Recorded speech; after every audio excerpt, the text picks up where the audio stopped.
Sobre as pesquisas, as atuais pesquisas, o senhor vai participar dos próximos debates? Eu não acredito em pesquisa. Pesquisa minha é essa que está na rua. Eu duvido que qualquer outro candidato tenha uma recepção igual a essa que eu estou tendo. E vem realmente do coração do povo brasileiro.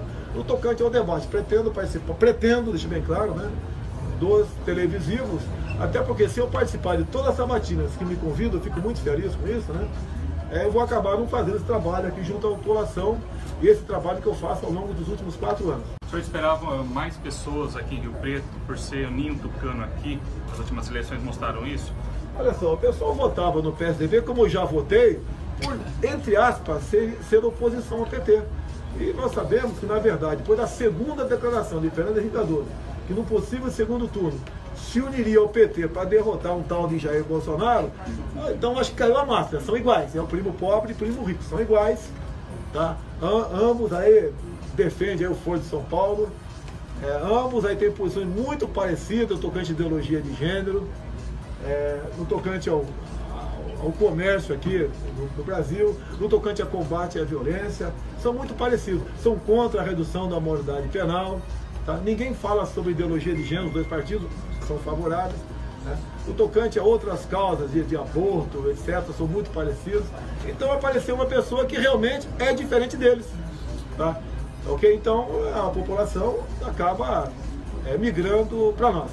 Quem sou eu na política? Eu sou baixo clero. Eu nunca sequer consegui ser presidente de comissão em Brasília. Quando uma vez apareceu a oportunidade, uma comissão até inexpressiva de direitos humanos, o meu partido lá atrás botou 2 na comissão para eu não ser presidente e nem vice-presidente. Agora, sou uma pessoa que sempre mantive a minha linha. E fiquei muito feliz quando Joaquim Barbosa me citou no Mensalão, dizendo que era o único deputado da base aliada que não havia sido comprado pelo PT. Presidente, a base política, o senhor informou algum tempo atrás, já tem hoje, os apoiadores do Congresso dos senhores já formam a maior base do Congresso. Onde é que está isso hoje? Olha só, tem muito deputado decente lá dentro, não podemos botar todo mundo no mesmo saco, né? Conversamos com aproximadamente 120 parlamentares em quase uma dezena de reuniões. Eles querem fazer parte do futuro governo nosso, caso cheguemos lá, com toda certeza, né? E essas questões, as votações, tratar diretamente com eles, evitando a liderança partidária que hoje em dia ainda funciona como um sindicato, que de acordo com o número de deputados, aquele líder partidário procura o governo e fala: eu quero tantos ministérios, eu quero diretoria de estatais, diretoria de bancos oficiais, e daí o problema vem a ineficiência do Estado e vem a corrupção. Nós vamos fugir disso e temos trabalhado para fugir disso. O próprio Centrão, eu calculo que hoje em dia mais da metade dos deputados do Centrão, quando fizer material, papel para botar na rua, não vai estar a cara do Alckmin lá, vai estar em branco ou vai estar a minha cara. É o que eles têm dito para mim, até porque botar a cara do Alckmin é pedir para perder voto e perder a eleição. O que o senhor vai fazer com os 8 segundos de tempo de televisão? Em nome da família, meu nome é Jair Bolsonaro, presidente 17. Um abraço nos homens, um beijo nas mulheres. Valeu!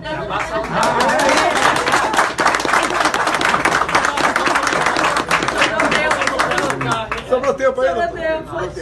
O aborto nunca foi favorável, tá certo? E sempre fui contrário ao aborto. Hoje você tem o aborto em 3 casos conhecidos, né? Estupro, risco para a vida da mãe e anencefalia. Se passar por mim, se o Câmara e o Senado de aprovar e eu for presidente, a minha caneta vai vetar esse projeto. E aproveitando o gancho da Venezuela e a situação em Roraima, eu queria que o senhor comentasse um pouquinho se o senhor, como que deve ser o tratamento aos refugiados no possível governo seu.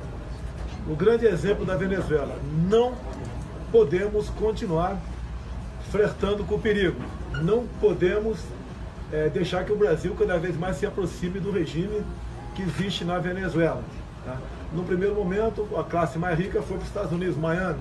Depois, a classe média começou a se evadir para o Chile, para a Bolívia. E agora os mais pobres estão vindo para o Brasil.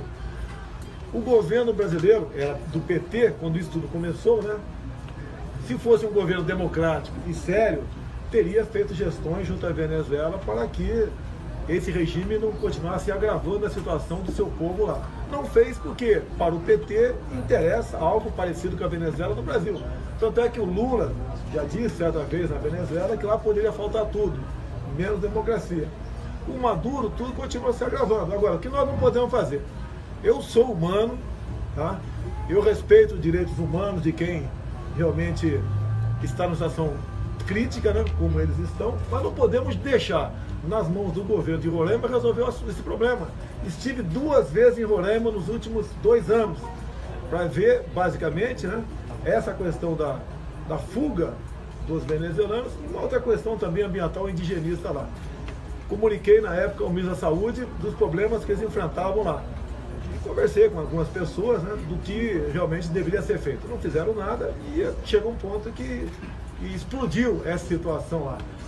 Não acho que deve haver nada de violência lá, mas foi uma reação do povo e o governo continua de costas para esse problema. O venezuelano não está saindo de lá porque quer, está fugindo da fome e da ditadura. O senhor acha que o ministro Aloysio Nunes, que é aqui de Rio Preto, está atuando bem nesse sentido, está conduzindo bem essa questão? Primeiramente, é uma vergonha que ele é autor da lei da migração. Isso é uma vergonha. O motorista do Marighella, Aloysio Nunes Pereira, aprovar uma lei de imigração onde o Brasil tornou-se um país de fronteiras abertas. Com todo respeito, é a mesma coisa que você derrubar as portas e janelas da tua casa aqui no Brasil. Você está pedindo para ser roubado no mínimo que poderia acontecer. É o que fizeram com o Brasil. Hoje, qualquer um de fora que vem para cá, de acordo com a lei de imigração do senhor Aloysio Nunes, tem mais direito do que qualquer um brasileiro. O Brasil não pode ser um país de fronteiras abertas. A questão de acolhimento do venezuelano é uma coisa. Acredito que você poderia buscar a ONU para que crie campos de refugiados para atenuar esse problema deles e da população, não só de Boa Vista, bem como de Pacaraima. O senhor falou em buscar a ONU para criar campos de refugiados, né? O senhor poderia explicar isso melhor? Onde seriam criados esses campos? O que o senhor pediria para a ONU? E também queria que o senhor explicasse melhor que o país não pode ter fronteiras abertas. O que o senhor pretende mudar? Fronteiras abertas é a lei de imigração. Se você, vamos supor, para um navio no Porto de Santos, com 5.000 pessoas lá dentro, não interessa de onde vem, tem direito a desembarcar e andar livremente pelo Brasil. É isso que está na legislação. A questão de ONU, local de campo de refugiados. O local é perto da região de fronteira. A gente não pode fazer um campo de refugiados para a Venezuela aqui em São Paulo. O governo do PT aqui em Rio Preto inaugurou mais de 10 mil casas dentro do programa Minha Casa Minha Vida. O senhor pretende manter esse programa, Bolsa Família? Qual é a opinião do senhor em relação ao governo populista? Minha Casa Minha Vida. O que nós pretendemos fazer é eliminar o Ministério das Cidades e mandar o dinheiro diretamente para a respectiva prefeitura para que ela gerencie isso daí. E isso não vai contribuir com a corrupção? Mandar dinheiro para a prefeitura? Não, olha só, vai ter fiscalização? Na mão do governo. O meu entendimento é que o prefeito é muito mais fiscalizado que o governo federal. Okay? A questão de Bolsa Família, atacar fraude. É comum aparecer em auditorias milhares de pessoas que não têm direito àquilo. E o critério para admissão foi muito à vontade, ok? Até porque você pode economizar e, quem sabe, pagar melhor quem realmente precisa. A sua proposta para a reestruturação das nossas Forças Armadas que estão sucateadas? Primeiro, né? Por que as Forças Armadas foram sucateadas do governo do PSDB ao PT? Porque nós, as Forças Armadas, somos o último obstáculo para o socialismo. Então bateram muito na gente, em especial numa chamada Comissão Nacional da Verdade. Alguém acredita que o PT tem algum compromisso com a verdade? E não bate apenas em nós não, bate nas forças auxiliares, em especial Polícia Militar. Não existe ditadura civil, todas as ditaduras são militares. E nós, no Brasil, em 1964, evitamos que fosse implementada aqui uma ditadura, que as Forças Armadas não se renderam àquela pretensão de João Goulart. Tanto é que no dia 2 de abril de 1964, o Congresso cassou o mandato dele. E só aconteceu porque tivemos 3 governadores, né? O do Rio, Minas e São Paulo, que jogaram pesado no tocante aí. Carlos Lacerda, Carvalho Pinto e Ademar de Barros. E aquilo que aconteceu foi um clamor da sociedade. Inclusive agradeço ao AB por ter ajudado naquele momento, junto com a ABI, junto com os produtores rurais, que não queriam ver suas propriedades levadas na marra para a reforma agrária, como o Brizola pregava naquele momento, os empresários que não queriam ver suas empresas estatizadas, a Igreja Católica, que os padres pregavam muito que deveríamos resistir àquele momento, e graças a Deus tudo ocorreu certo. E 20 anos depois, como disse nosso querido Roberto Marinho, eu posso repetir para vocês a primeira frase dele aqui, se quiserem, né? Do editorial de 7 de outubro de 1984, onde ele começa: participamos né? Participamos e o Distrito Editorial vai até o final tratando desse assunto, onde ele se orgulhou e muito de não ter deixado o Brasil virar uma ditadura do proletariado. A revista Time justamente traz hoje uma entrevista que fala que o senhor vê o senhor como um amante da ditadura. É isso mesmo? Classifica a revista Time? Eu sou hétero, cara. Como é que eu posso ser amante de ditadura? Eles não têm o que falar mais, por isso estão perdendo espaço. E até no Brasil, com todo o respeito que eu tenho à nossa imprensa, né, nos últimos 3 anos perderam quase 40% a vendagem da mídia de papel, por questões econômicas e também por questão de não acreditar muito no que se escreve. Em especial a Folha de São Paulo. Até hoje eu tenho um trauma comigo com a senhora Valderice, lá do Açaí, lá de Angra dos Reis. A Folha a taxou de fantasma no dia 10 de janeiro desse ano. E no dia 10 de janeiro, segundo o boletim administrativo, 19 de dezembro da Câmara, ela estava de férias. E eles não se convencem disso. Em mentir, fizeram uma campanha em cima de uma mulher, coitada, negra, pobre, tá certo? Humilde, até que ela entrou na lojinha de açaí, que não fatura R$500 por mês, talvez para a irmã ir no banheiro, com toda certeza, e foram lá, fantasma, resolveu o problema do Brasil, certo? Acharam o foco de corrupção no Brasil. Essa empresa não pode continuar agindo dessa maneira. Queremos a verdade acima de tudo. Com verdade, todos nós cresceremos e não teremos mais demissões no meio de vocês. Você sabe que está especial o Sistema Globo, né? O que o senhor pediu para retirar então as reportagens no TSE? Eu não pedi nada de jeito de resposta. Aquilo está publicado de forma equivocada. Eu não li a matéria, que nós pedimos junto ao TSE. É o direito de resposta uma daquela Seria matéria. censura? Não existe censura. Agora, tem um órgão de imprensa que está preocupado e eu não dar mais dinheiro da propaganda oficial para eles. Isso pode acontecer. Assim como hoje em dia tem um grande órgão de imprensa que, pela mídia técnica, ele devia receber 40%, recebe 80%. Isso não pode continuar acontecendo.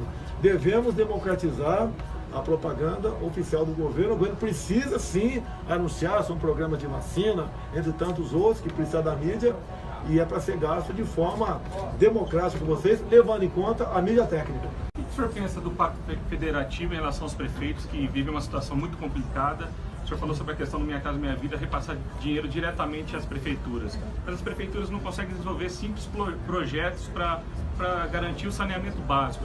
Como é que fazer isso, mudar essa situação? Olha só, você fala de saneamento básico, é uma fortuna sem gastar com isso aí. Isso aí quem vai falar que vai resolver isso está mentindo, não tem recurso para tudo isso. Agora, como um todo, como regra, nós pretendemos fortalecer o Pacto Federativo. Eu gostaria de não ver mais prefeito em Brasília. É comum você ver prefeito fazendo a romaria com pires na mão em Brasília.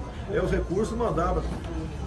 Logicamente, uma certa regulamentação para não extrapolar, como não deixar contratar mais gente em cima daquele recurso, né? Aplicar naquilo que o prefeito até achar o que é melhor para o teu município. Se você acha que é melhor que aplicar em saneamento aquele recurso, aplica. Melhor construir casa, construa. Fica a cargo do prefeito, da comunidade local e da sua Câmara de Vereadores. O senhor é a favor da privatização das estatais, Bolsonaro? Nós temos, se não me engano, 147 estatais. 1/3 criado no governo do PT. Esse 1/3, eu acho que imediatamente você tem que ou extinguir ou privatizar. Aí sobra 2/3. Com toda certeza, o outro 1/3, de acordo com o modelo, o Golden Share é muito conhecido, o caso Embraer, você pode partir para privatizações. Porque se você hoje em dia botar no mercado, quero vender empresa tal, para qualquer um poder comprar, a China vai comprar o Brasil. Tem uma enorme preocupação com privatizações com capital de fora, né? Em especial da China. A China não está comprando no Brasil, ela está comprando o Brasil. Tenham cuidado com isso. Inclusive fala-se bastante avançado, vender terras agricultáveis para eles. Certo, Navan? Olha, a China tem 1,4 bilhão de habitantes. Eles estão investindo no mundo todo, não é para o bem desses países, é para o bem de si próprio. E eles estão certos, errados somos nós. Nós não podemos abrir mão da nossa segurança alimentar. E deixo claro, quando a China compra alguma coisa, não é nada privatizado, é estatizado. Tomemos cuidado com isso. Eles acabaram de entrar no Nióbio de Catalão. Eles estão comprando a linha de transmissão, portos, vão entrar em terra de forma bastante agressiva. Nós vamos acabar sendo inquilinos de nós mesmos. cuidado que nós podemos perder o Brasil. Mas a Vamos ter que privatização procurar de um todas? outro Dom Pedro para declarar a independência um monte, mas tem que ser um Dom Pedro não com uma espada, mas com uma bomba atômica que nós não temos.